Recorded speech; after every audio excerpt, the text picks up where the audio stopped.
terminemos en una posición de primer lugar. Más sin embargo, si vamos cumpliendo la palabra de Dios, si vamos caminando con la palabra de Dios, aunque estemos poquito a poquito, paso a paso, llegaremos al lugar donde Dios quiere que nosotros estemos en un primer lugar, porque nos hemos mantenido en la palabra de Dios. Un hombre puede tener grandes oportunidades en la vida, grandes oportunidades, grandes bendiciones, pero las puede perder en un momento, puede perder todas esas oportunidades y todas esas bendiciones. ¿Por qué? Por las pasiones incontroladas. Porque las pasiones incontroladas pueden convertir en nada o en muy poco a aquel que en una vez tuvo la primogenitura, el primer lugar, oportunidades y muchas bendiciones. ¿Por qué? Porque se salió de la palabra de Dios, se alejó de la palabra de Dios, perdió su primer lugar, perdió su primogenitura, perdió las bendiciones, perdió todas las oportunidades que Dios le había entregado o Dios nos puede entregar. ¿Por qué? Otra vez, por las pasiones incontroladas. Jacob le dice a Simeón y a Leví que los apartaré en Jacob, los esparciré en Israel. La primera, la profecía de la división y la dispersión resultó ser en una maldición para Simeón, pero resultó ser en una bendición para la tribu de Leví. La tribu de Simeón fue numéricamente la más débil de las 12 tribus. Tenemos en Números 26:14, donde dice: estas son las familias de los simeonitas, 22,200. Y compartió una parcela de la tierra con Judá. Porque nunca fue, la tribu de Simeón no fue una tribu de crecimiento.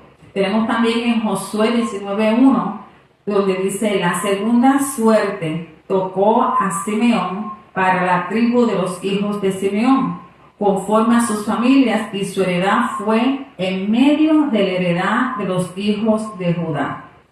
Mientras que todos tuvieron su pertenencia, su tierra, Simeón, al ser una tribu pequeña,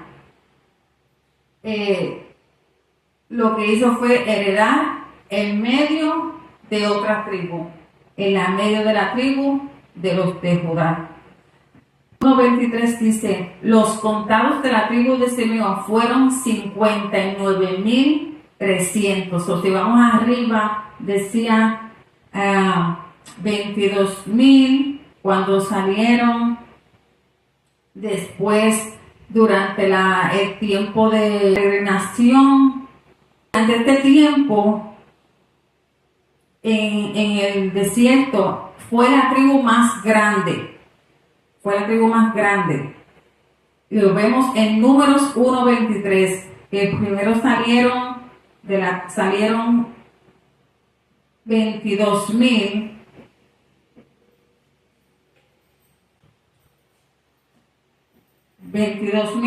Y durante este tiempo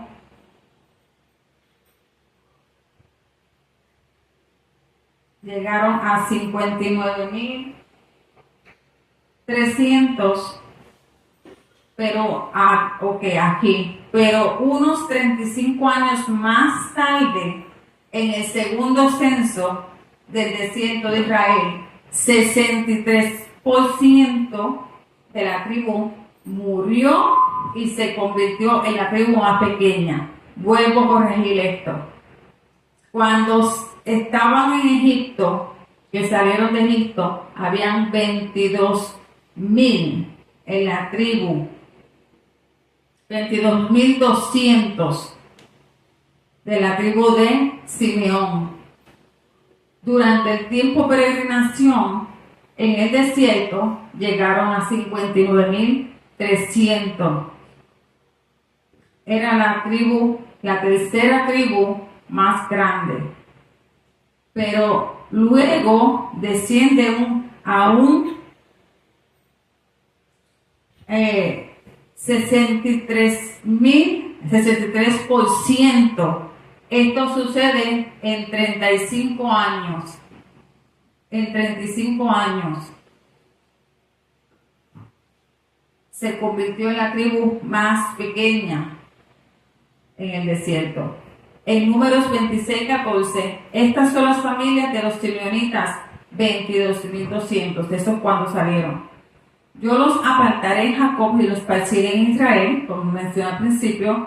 La profecía de la división y dispersión fue una bendición para Leví, como mencioné al principio, pero no para Simeón, debido a que a la fidelidad de Leví se convierte en una bendición lo que él hizo. ¿Por qué hablo de fidelidad? Porque cuando sucedió lo del becerro, se levantó Leví, la tribu en contra del becerro que hacen para adorar otros dioses. En Éxodo 32, del 26 al 28, dice: se puso Moisés a la puerta del campamento y dijo: ¿quién está por Jehová?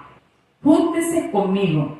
Y se juntaron con él todos los hijos de Leví, y les dijo: así ha dicho Jehová, el Dios de Israel: poned cada uno su espada sobre su muslo, pasad y volved de puerta a puerta por el campamento, y matad cada uno a su hermano y a su amigo y a su pariente. Los hijos de Leví lo hicieron conforme al dicho de Moisés, y cayeron del pueblo en aquel día como 13,000 hombres. ¿Por qué esto sucede?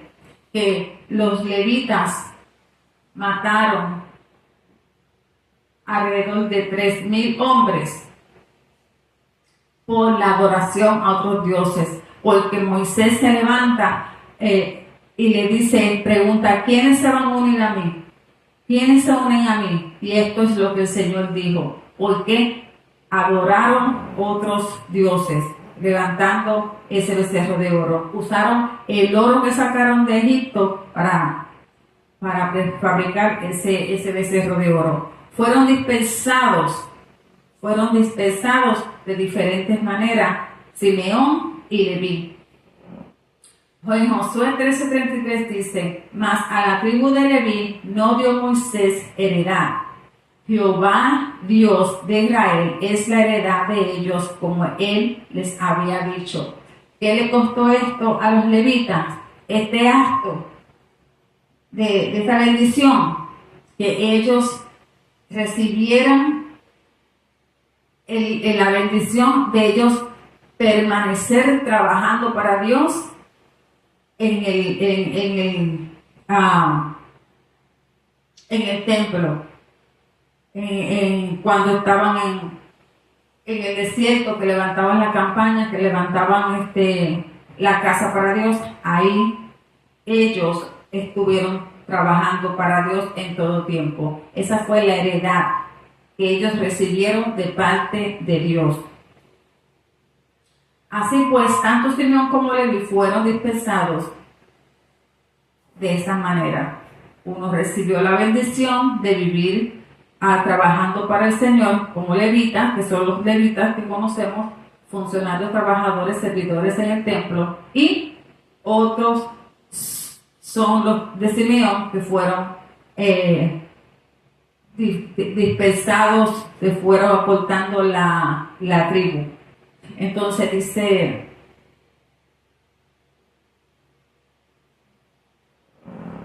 Judá también mostró un cambio cuando intercedió y se ofreció a sí mismo como sustituto de Benjamín.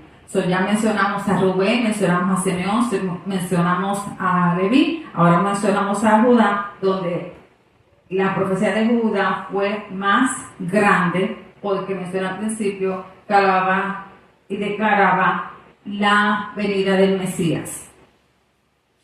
¿Por qué Judá, entre todos sus pecados, fue bendecido de esta manera?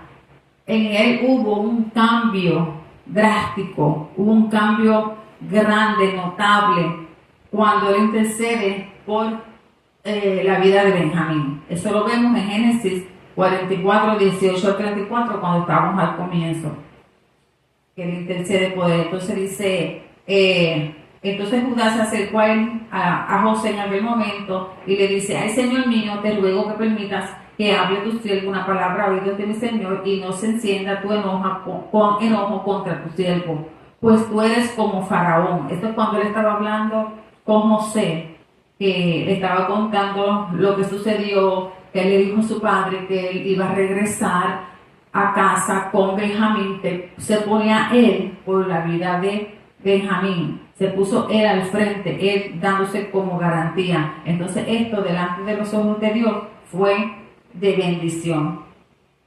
Entonces esto es un ejemplo de la gracia de Dios en nuestra vida, cuando nosotros tenemos una vida de pecado, pero venimos delante de Dios pidiéndole, Señor, perdón por nuestros pecados, recibimos la gracia, el perdón y el favor de parte de Dios.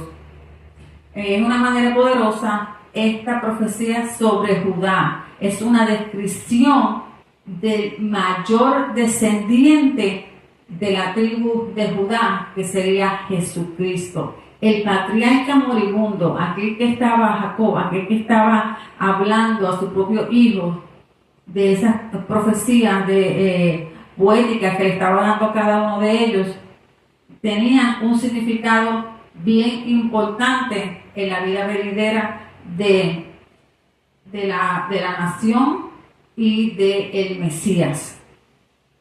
Entonces dice, cuando Jacob estaba hablando a su hijo Judá, declarándole toda esta palabra a su hijo Judá, él tenía su mirada puesta en Jesús. Él tenía su mirada puesta en el Señor, sin saberlo, de donde saldría Jesús, de la tribu de Judá. Por tanto, cada cosa que él le decía a Judá se refería a nuestro mayor Judá, que nuestro mayor Judá es Jesús, nuestro Señor Jesucristo. Él heredó el aspecto del liderazgo, de la herencia del primogénito. Esta posición de liderazgo entre los hermanos significa que los eventuales reyes de Israel vendrían de la tribu de Judá, que es el Mesías. Y vemos que salió David, y David tuvo un reino que nunca, ¿verdad?, sería comparado con ningún otro reino, porque era un camino. El líder definitivo de todo esto era Dios, y su hijo vendría de la tribu de Judá. Que cada vez mientras Jacob, en ese tiempo Israel, estaba hablando, su mirada donde estaba puesta era en el Señor Jesús. En Apocalipsis 5:5 dice: y uno de los ancianos me dijo: no llores, he aquí que el león de la tribu de Judá, la raíz de David, ha vencido para abrir el libro y desatar a sus 7 sellos. Aquí en Apocalipsis 5:5 nos vuelve a hablar del león de la tribu de Judá. Jesús es llamado el león de la tribu de Judá. El primogénito normalmente tenía 2 derechos. En primer lugar, se convertía en un líder de la familia. Y en segundo lugar, tenía derecho a una doble porción de la herencia. Hasta que llega recibiendo más, ¿verdad?, que cualquiera de los demás. El Silo, hasta cuando se expresa diciendo la palabra hasta que llegue Silo, el Silo lo que se está refiriendo es a Jesús. El Silo,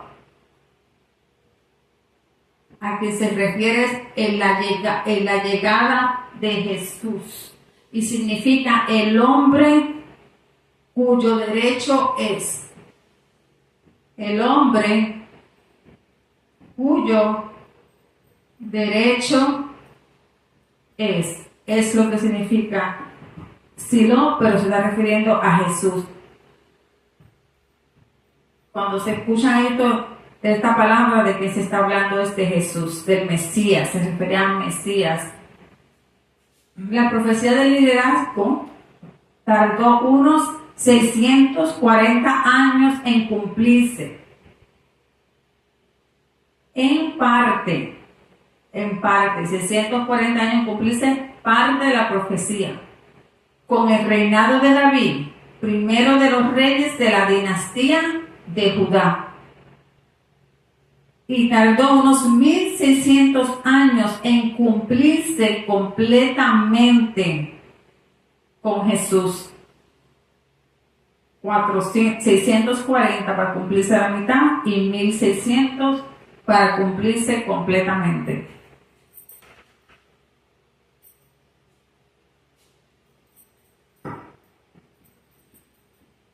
Esta es la profecía que se le da, el tiempo que dura esta profecía que se le da a Judá.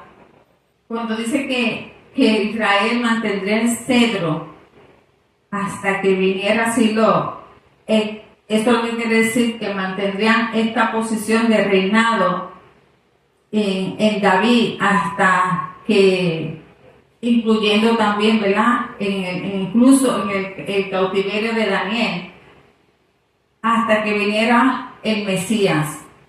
Y el Mesías después llegó, pero ellos estaban pensando que todavía el Mesías no había llegado. En ese momento, del tiempo de la dinastía, en el tiempo de los romanos, de Herodes, los rabinos consideraban a la escritura sin cumplirse algo terrible. Porque ellos pensaban que al parecer para ellos todavía no había llegado el Mesías. Ellos pensaban que el último, que el cetro era David, que el cetro era David, y que ya había pasado David, había ya pasado esta etapa de David, y que todavía ellos no habían visto la profecía cumplirse. Entonces ellos estaban pensando que eso era algo terrible porque ellos nunca habían visto el próximo que iba a ocupar la posición, el reinado. Y no veían, no veían que ya el tiempo había llegado y que la palabra de Dios se iba a cumplir. Ciertamente Jesús estuvo vivo. Tal vez este era el tiempo en que tenía 12 años y discutió la palabra de Dios en el templo con los sabios de su época. Quizás lo impresionó su conocimiento de este mismo problema. Cuando dice, que en otras palabras, el niño tenía 12 años, ya él estaba en el templo, estaba discutiendo la palabra y todavía estaban los rabinos discutiendo que todavía no se había cumplido la promesa, que el cetro ya había sido quitado y que todavía ellos no habían visto nada. Entonces dice, cuando dice la palabra, atando a la vid su pollino. Esta bendición también contiene una descripción de la abundancia material de Judá. Pero la tierra de Judá era una tierra de prosperidad, era una tierra de abundancia material. Y cuando dice también que atando a la vid su pollino, mencionamos la semana pasada que el pollino era algo bien humilde y que la vid, que era lo más grande, era la fuente de vida, que refiriéndose a Jesús, fue llevado en un pollino, entrar ¿cómo se llama esto? A Jerusalén. Vemos en Génesis 49, 13 al 33, Hoy estaremos estudiando sobre las profecías, las restantes de los otros hijos de Jacob. Tenemos por siguiente a Zabulón. Zabulón era el 10º hijo de Jacob. La tribu de Zabulón se destacó por su fidelidad a David. La tribu de Zabulón parece haberse asentado en el pedazo de tierra situado en el mar Mediterráneo y el mar de Galilea. Habitará en puertos de mar. Fue una de las partes de la profecía que se le dijo. Puede ser traducido como mirando hacia el mar. Cuando Jesús oyó que Juan estaba preso, volvió a Galilea y salió de Nazaret y fue a Galilea y habitó entonces en Capernaum, una ciudad marítima en la región de Zabulón. ¿Qué quiero decir con esto? Que Capernaum estaba en el área cerca de la región de Zabulón, en donde estaba el mar Mediterráneo, y porque también ahí estaba la tribu de Neftalí, para que se cumpliese lo dicho por el profeta Isaías cuando dijo: tierra de Zabulón y tierra de Neftalí, camino del mar, al otro lado del Jordán, Galilea de los gentiles. ¿Me entendieron? Lo que quiero decir es que esta profecía de Zabulón tiene que ver mucho con Galilea, con Capernaum y con la tribu de Neftalí. Y es para que se da esta profecía, porque fue una palabra que también para que se cumpliera la palabra de Isaías, cuando dijo que la tierra de Zabulón, tierra de puertos de mar, donde habitaba la tribu de Zabulón y también la tribu de Neftalí, cerca del mar, camino al mar, al otro lado del Jordán, que también conocemos la importancia del Jordán, del río Jordán, y ahí Galilea de los gentiles. Entonces tienen que ver todo esto relacionado con el caminar de Jesús. Él caminó por Galilea, él caminó por Capernaum, él caminó por todos estos lugares, y vemos que la profecía aquí con Zabulón se cumple. Zabulón fue una de las 12 tribus de Israel. En la época de Moisés, Zabulón estaba dividida en 3 clanes: los sereditas, los elonitas y los jaleelitas, llamados así por los hijos de Zabulón. Tenemos en Números 26, lo podemos encontrar ahí.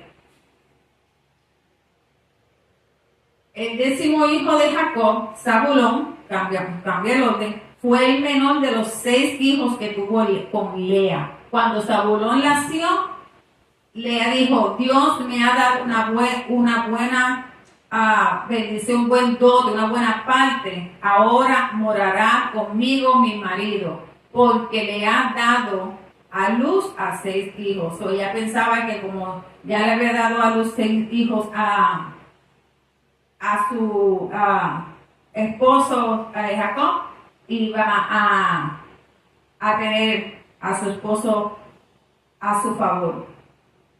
Entonces, ¿qué significa Zabulón? Morada, honor. Zabulón fue una de las 6 tribus escogidas para subir al monte Ebal y pronunciar maldiciones. Esto lo conocemos en Deuteronomio 27:13. Por medio de estas maldiciones, el pueblo prometía a Dios que dejaría de tener ciertos comportamientos. Por ejemplo, una de las maldiciones dice: maldito el hombre que hiciere escultura o imágenes de fundición, abominación al Señor. Deuteronomio 27:15. Otro dice: maldito el que pervirtiere el derecho del extranjero, del huérfano y de la viuda. Deuteronomio 27:19. Y otra más: maldito el que no confirmare las palabras de esta ley para hacerlas.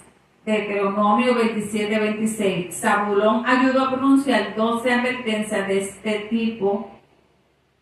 Deuteronomio 27:15-26.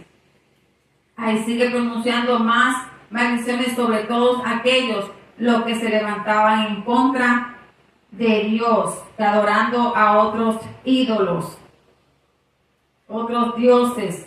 Al entrar en la tierra prometida, Zabulón no pudo expulsar a los cananeos que vivían en Quitrón y Nalón. Que él tuvo una caída en un tiempo, Zabulón, y esto fue como desobedecer a Dios, porque cuando hacemos las cosas para Dios incompletas, literalmente la palabra dice que estamos en desobediencia. En desobediencia. Entonces él no expulsó a todos los habitantes de la tierra en ese momento y él estuvo en desobediencia. Y eso lo encontramos en Números 33:52. El no cumplir con la palabra de Dios, al igual que Zabulón, es una característica con la cual podemos identificarnos cuando nosotros no cumplimos la palabra de Dios, las órdenes de Dios completamente. Cuando decidimos hacer nuestros propios caminos por varias razones y nos alejamos de la voluntad de Dios. Pero ¿qué pasó? Posteriormente Zabulón regresó a Dios y corrigió su error y obedeció sus mandatos. Participaron en las batallas dirigidas por Débora y Barak, que fue una batalla bien intensa, y que esta batalla que la dirigió fue Débora, ¿verdad? Que hablando con Barak, pero luego después la gloria, no la gloria, sino el mérito se lo llevó una mujer. Pero eso es otra historia. Eso es otra historia. Y pelearon valientemente los atributos de Zabulón. Y lo vemos eso en Jueces 4:6 y Jueces 5:18. Y durante los años de reino de David, Zabulón estaba unido con David en Hebrón para sus batallas. ¿Esto qué significa, verdad? Quiere decir que Zabulón, un ejemplo, que aunque nosotros nos apartemos, ¿verdad?, y cometamos un error en las cosas de Dios, nosotros siempre vamos a tener la oportunidad, ¿verdad?, de venir al Señor y arrepentirnos y cumplir su voluntad. Que al final podemos ver que el territorio de Zabulón se conoció más tarde como Galilea.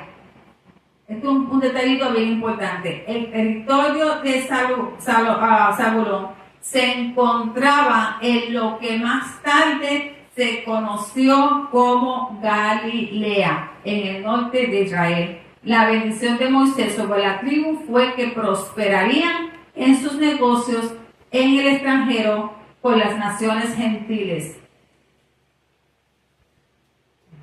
Entonces tenemos después más tenemos ahora Isaacar,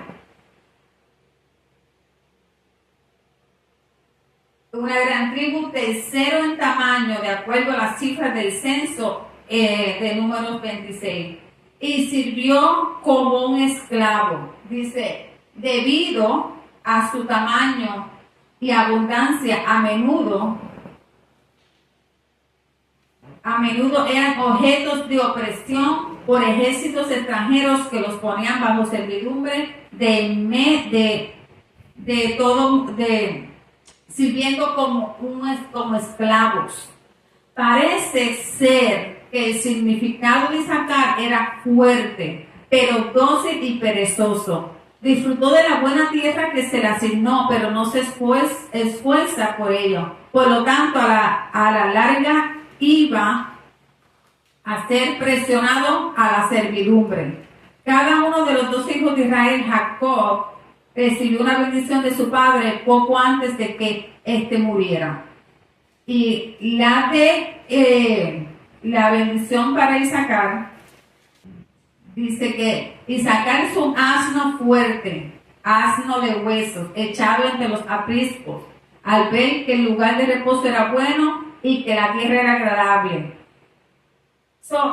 No tenemos según estaba estudiando y buscando, no hay una definición clara, concisa y bien detallada que pueda describir la profecía que se le da a Isaacar, porque no se contradicen, ¿verdad? En el sentido de que puede que, dice, como un asno débil, puede ser que haya estado flaco y débil, porque dice que es huesudo, pero también, y pura piel, porque habla también de perezoso, pero también puede que haya sido que estaba, ¿verdad?, en descanso, que era fuerte, como fue, él dice también que también se puede traducir como fuerza, fuerte. Entonces, al estar fuerte, descansaba para fortalecerse para cuando le tocara levantarse a seguir trabajando. Y porque dice también que serían robustos y capaces de soportar cargas.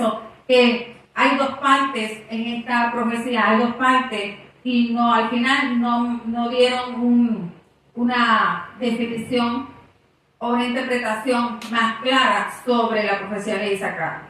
Por tanto, yo no quise seguir buscando más en esto porque no encontré nada que definiera profundamente y claramente la profecía de Isaacar.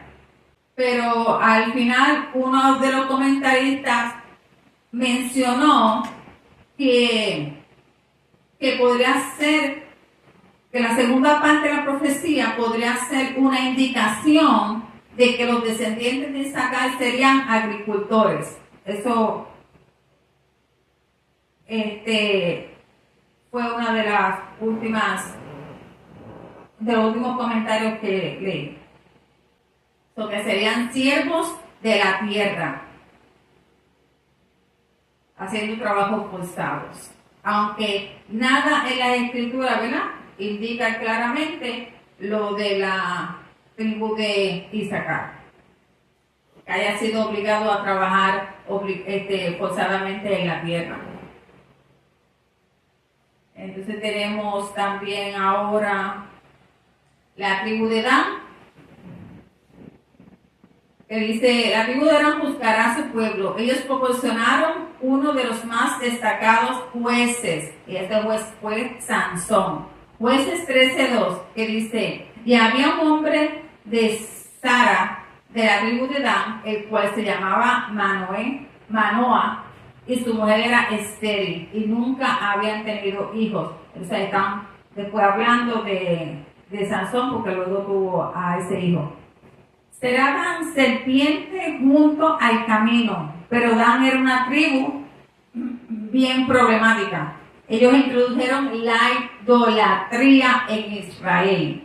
Jueces 18:30. Y los hijos de Dan levantaron para sí la imagen de talla, y Jonatán, hijo de Gersón, hijo de Moisés, y el hijo de sus hijos fueron sacerdotes en la tribu de Dan hasta el día del cautiverio de la tierra. Jeroboam mandó a construir uno de los becerros de oro en Dan, en la tribu de Dan. Primera de Reyes 12:26-30. Y dijo Jeroboam en su corazón: ahora se volverá el reino a la casa de David, si este pueblo subiere a ofrecer sacrificios en la casa de Jehová en Jerusalén, porque el corazón de este pueblo se volverá a su señor Roboam, rey de Judá, y me matarán a mí, y se volverán a Roboam, rey de Judá. Y habiendo tenido consejo, hizo el rey 2 becerros de oro, y dijo al pueblo: bastante habéis subido a Jerusalén. He aquí tus dioses, oh Israel, los cuales te hicieron subir de la tierra de Egipto. Y puso uno en Betel y el otro en Dan. Y esto fue causa de pecado, porque el pueblo iba a adorar delante de uno hasta Dan. Esto es increíble.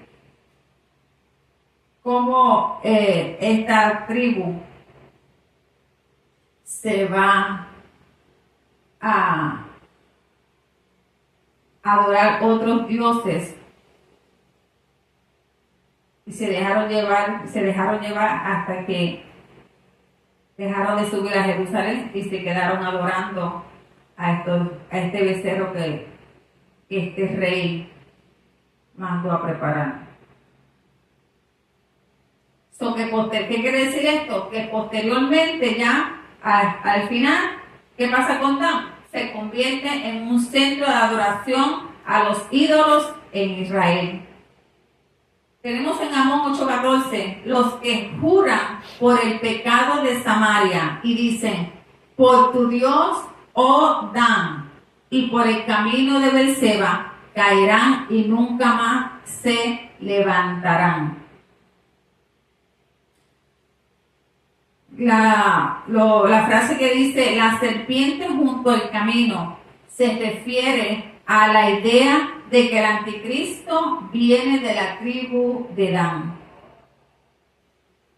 Esto es basado, este pensamiento es basado sobre Daniel 11:37 y Jeremías 8:17, donde se dice una vez más que el anticristo vendría o viene de la tribu de Dan.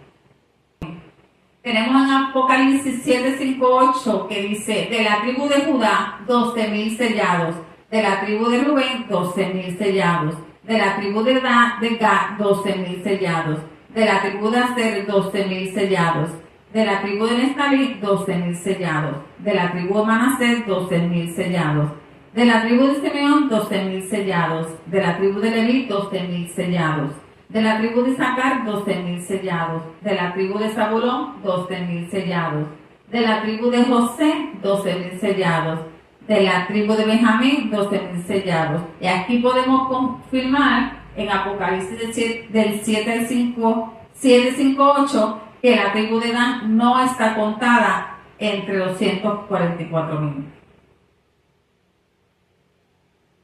Dice en Ezequiel 48, en Ezequiel 48, cuando tengan tiempo, ¿verdad? Porque es un poquito largo, lo pueden leer y da más información sobre la tribu de Dan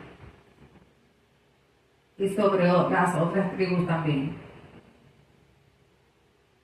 Pero ahora con un poquito más largo no tenemos tiempo para leerlo completo. Entonces dice, tu salvación he esperado, Señor. La palabra hebrea para la salvación es Shewe. Este punto de la profecía es cuando Jacob estaba tan cerca de la muerte que clamó por la salvación de Dios. Lo supiera o no, clamó a Jesús. En este punto ya estoy mencionando a Jacob. Cuando menciona que la redención de Dios, cuando él menciona la redención de Dios, que dice, tu salvación he esperado, Señor. La salvación, la palabra hebrea para salvación, Yeshua, se escribe de esta manera, Yeshua, se lee Yeshua, pero se escribe de esa manera. Entonces dice, Jacob estaba hablando de Jesús sin saberlo, clama a Jesús. Tenemos la tribu de Gad, que suministró muchos soldados, excelentes soldados, a David. En Primera de Crónicas 12:14, estos fueron capitanes del ejército de los hijos de Gad. El menor tenía cargo de 100 hombres y el mayor de 1,000. Un ejército lo asaltará. Esto está la parte de la profecía de Gad. En los días de Jeremías, el ejército de Gad fue oprimido por los extranjeros. Jeremías 49:1. Acerca de los hijos de Amón, si ha dicho Jehová, no tiene hijos Israel, no tiene heredero, ¿por qué Milcom ha desposeído a Gad y a su pueblo se ha establecido en sus ciudades? ¿Por qué leo esto? Porque aquí dice claramente cómo la tribu de Gad fue oprimida por los extranjeros. Sin embargo, la victoria sería suya al final. Dice, él acometerá al final. El acometerá al final quiere decir que ha sido de muchos hijos de Dios luchar. Esto ha sido la bendición de muchos hijos de Dios luchar. Aparentemente perder la batalla, pero ganarla al final. Me explico. Cuando se dice, él acometerá al final. La tribu de Gad fue oprimida por el enemigo. Pero ¿qué pasa? Al final tiene la batalla. Literalmente esto nos aplica a nosotros en este tiempo, lo podemos aplicar en nuestra vida porque como cristianos, hijos de Dios, tenemos opresión, muchas veces tenemos persecución, muchas situaciones en el camino, pero hay una promesa en la palabra de Dios que al final nosotros seremos vencedores. Entonces aquí literalmente está diciendo que al final Él, God, recibirá la victoria.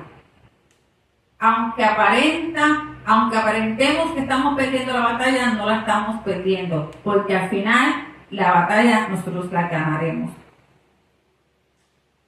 Deuteronomio 33:24 dice, Moisés otra vez retoma la profecía con respecto a Ser. Bendito sobre los hijos sea Ser, sea el amado de sus hermanos y moje su pie en aceite.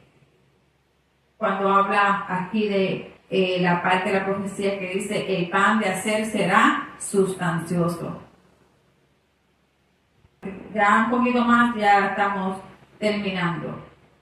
Añadir esta parte aquí donde dice, él dará deleites al rey. Aparentemente la tierra ocupada eventualmente por Aser era suficientemente buena para satisfacer no solo necesidades, sino también lujos.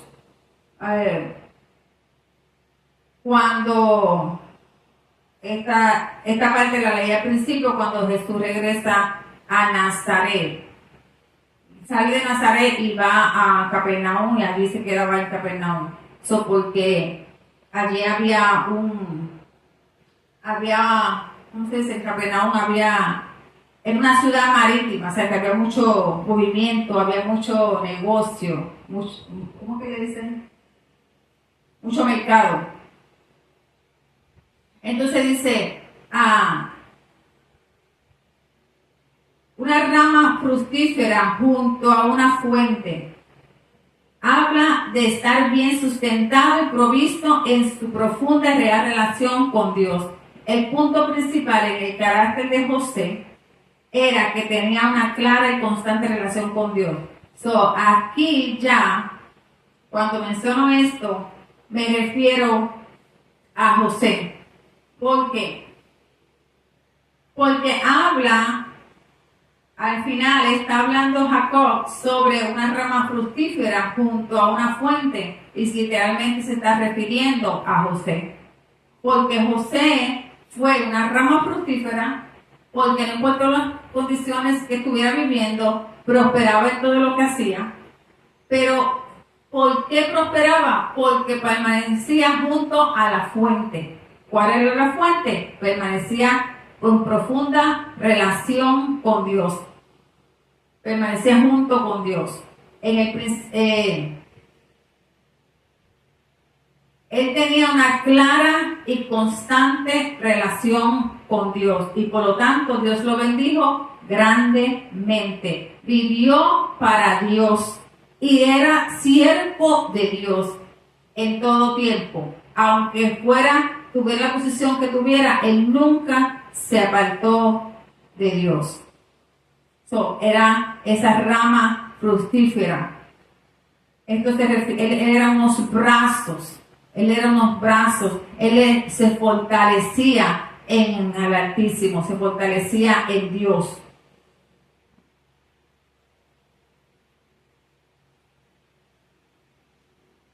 Las manos de Dios nunca se apartaron de José. Nunca se apartó la mano de Dios de José. La mano de Dios siempre estuvo siendo sobre la vida de José, guiándolo y llevándolo por todo lo que él iba a hacer. Porque el Dios omnipotente era el que lo iba a bendecir y él lo conocía. Por el Dios omnipotente, el cual te bendecirá. José fue bendecido, cintura en su posteridad. Sus tribus fueron de las más pobladas. En este sentido recibió la bendición material, el aspecto de la doble porción de la herencia del primogénito por sus dos hijos. Entonces dice en Lucas 7:47, por lo cual te digo que sus muchos pecados les son perdonados porque amó mucho más aquel a quien se le perdona poco ama. Aquí está hablando de Jacob, porque durante muchos años él llevó una vida mal, una vida no de acuerdo con lo que Dios quería, pero al final de sus días, al final del tiempo, vio lo bueno y lo justo que Dios era con él y fue perdonado y muy amado. Vivió muchos años para él y por él y haciendo las cosas por él mismo en su propia fuerza y por eso tuvo muchos problemas. Pero al final él reconoce que vio las bondades de Dios y fue perdonado y fue muy amado por Dios. Entonces Lucas 7:47, eso es lo que habla. El poderoso Dios de Jacob, en sus palabras acerca de José, Jacob enumeró 5 grandes títulos para Dios. Estos títulos demuestran que Jacob llegó al entendimiento de quién es Dios, el poderoso Dios de Jacob, el pastor, la roca de Israel, el Dios de tu padre, el poderoso. Esto es mucho mejor que cuando Jacob se refería a Dios como el Dios de Abraham o aquel a quien temía Isaac su padre. Vemos la diferencia bien marcada y grandemente cuando él antes hablaba refiriéndose a Dios como el Dios de Abraham, el Dios de Isaac, pero ahora él reconoce que el Dios es el Dios de Jacob, el poderoso, el pastor, la roca de Israel, el Dios de tu padre, el grande, el todopoderoso. Él reconoce eso. Tenemos ahora la tribu de Benjamín, que dice el lobo arrebatador. Se trata de una tribu con una gran reputación de fiereza. Por la mañana comerá la presa. Para ver el alcance de esto, podemos mirar a Jueces 3 del 15 al 23, para poder entender cuando dice por la mañana comerás la presa. Es un poquito largo también.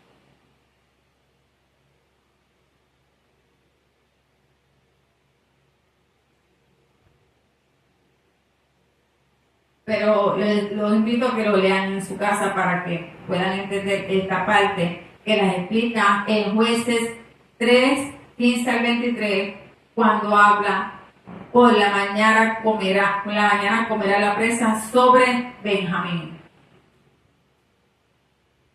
También tenemos a Primera de Samuel 9:1. También es parte de Benjamín. Tenemos también Primera de Samuel 14, 47, 52. Tenemos Hechos 8, 1 al 3. Tenemos Jueces 19 y Jueces 20. Estos son largos, ¿verdad? Muchos versículos para leerlos, no tengo tiempo, pero léanlo en su casa, léanlo cuando estén estudiando y van a entender todo sobre la tribu de Benjamín y por qué se conoce una tribu cruel.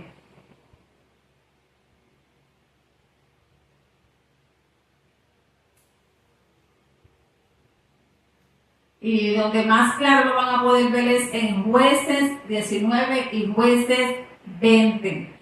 A cada uno de sus hijos se le dio la bendición. Algunas cosas, ¿verdad?, fueron ya mencionadas, algunas cosas no se mencionan, pero para poder entender un poquito más sobre cada tribu, yo les exhorto, le hago la invitación a que lean más sobre las tribus, estudien más sobre las tribus, y estos versículos que se van a quedar aquí grabados, libros y versículos y capítulos y versículos, perdón, van a estar grabados en el video, lo pueden buscar, estudiarlos y abundar más sobre cada una de estas tribus, porque no tenemos el tiempo suficiente para profundizar mucho más y para seguir leyendo todos estos capítulos y versículos que ya he leído. Lo leí, pero no lo profundizamos tanto porque no tenemos tiempo, pero traté de dar lo más básico en este tiempo que tuve la disponibilidad de estudiar la palabra de Dios. Así que hasta aquí vamos a llegar con Génesis 49, de 3 al 33. Bendiciones. Recuerden estudiar la palabra de Dios, profundizar en estos capítulos, versículos ya entregados, para que puedan entender más profundo sobre estas importantes 12 tribus de los hijos de Jacob. Así que bendiciones. Bye bye.